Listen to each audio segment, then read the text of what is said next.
करना श्रेष्ठ है, क्योंकि ये सर्वात्मा भगवान श्री कृष्ण के परम प्रेममय दिव्य भाव में स्थित हो गई है। प्रेम की यह स्थिति संसार के भय से भीत मुमुक्षु जनों के लिए ही नहीं, अपितु बड़े बड़े मुनियों, मुक्त पुरुषों तथा हम भक्त जनों के लिए भी अभिवांछनीय ही है। हमें इसकी प्राप्ति नहीं हो सकी। सत्य है, जिन्हें भगवान श्री कृष्ण की लीला कथा का रस नहीं मिला तो अनेक महाकल्पों तक बार बार ब्रह्मा होने से ही क्या लाभ। कहाँ ये वनचरी आचार ज्ञान और जाति से हीन गांव की गवार ग्वालिनी, और कहाँ सच्चिदानंद घन भगवान श्री कृष्ण में यह अनन्य परम प्रेम। अहो धन्य है, इससे सिद्ध होता है कि यदि कोई भगवान के स्वरूप और रहस्य को न जानकर भी उनका भजन करे तो वे स्वयं अपनी कृपा से उसका परम कल्याण कर देते हैं। ठीक वैसे ही जैसे कोई अनजाने में भी अमृत पी ले तो वह अपनी वस्तु शक्ति से ही पीने वाले को अमर बना देता है।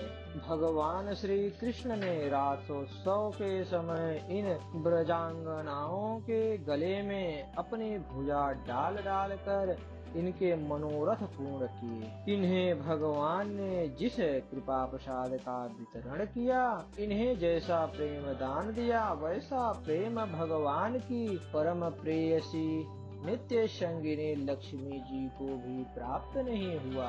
कमल की सी सुगंध और कांति से संपन्न देवांगनाओं को भी वह नहीं मिला, फिर अन्य की तो बात ही क्या है। मेरे लिए सबसे श्रेष्ठ यही होगा कि मैं इस वृंदावन में कोई क्षुद्र झाड़ी लता या औषधि ही बन जाऊं, जिससे इन ब्रजांगनाओं की चरण धूल मुझे निरंतर मिलती रहे। इन गोपियों की कैसी महिमा है, जिनका त्याग अत्यंत कठिन है। उन स्वजनों का तथा आर्यपथ लोक वेद की श्रेष्ठ मर्यादा का सहज परित्याग करके इन्होंने भगवान की पदवी को, उनके परम प्रेम को प्राप्त कर लिया है। जिनको श्रुतियाँ नित्य ढूंढती रहती हैं पर पाती नहीं, नीत नीत पुकार कर रह जाती हैं। स्वयं भगवती लक्ष्मी जी जिनकी पूजा करती रहती हैं, ब्रह्मा शंकर प्रभृति परम समर्थ देवता तथा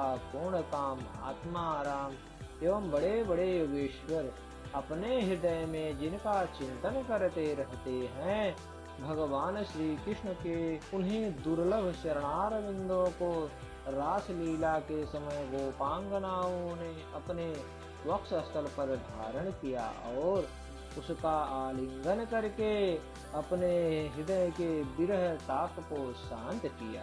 जिनका हरि कथामय गान तीनों लोकों को पवित्र करने वाला है, उन नंद बाबा के ब्रज में रहने वाली गोपांगनाओं की चरण धूलि को मैं बार बार नमस्कार करता हूँ।